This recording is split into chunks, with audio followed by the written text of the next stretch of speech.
Hi అండి, నమస్తే. Apple jam ఎలా చేయాలో చేసి చూపిస్తానండి. 2 యాపిల్స్ తీసుకుని ఇలాగా పైన చెక్కు తీసేసి వాటర్లో వేసుకోవాలి. వాటర్లో వేయకపోతే కలర్ మారిపోతుందండి, అందుకని వాటర్లో వేయాలి.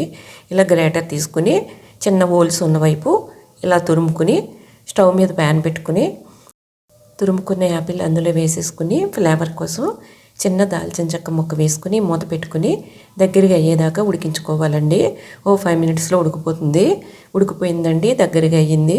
ఇప్పుడు మనం వేసిన దాల్చిన చెక్క ముక్క తీసేసి 3/4 కప్పు బెల్లం వేసుకుని బాగా దగ్గరగా అయ్యేదాకా ఉడకపెట్టుకుని జామ్లా అయ్యే వరకు లాస్ట్లో కొంచెం నిమ్మరసం వేసుకుని చల్లారిన తర్వాత ఒక బాటిల్లో స్టోర్ చేసుకుని ఫ్రిడ్జ్లో పెట్టుకుంటే 3 మంత్స్ వరకు ఉంటుందండి. చాలా టేస్టీగా ఉంటుంది. పిల్లలు చాలా ఇష్టంగా తింటారు. నచ్చితే మీరు ట్రై చేయండి. నా వీడియో నచ్చితే ప్లీజ్ సబ్స్క్రైబ్ చేయండి. థ్యాంక్ యూ అండి.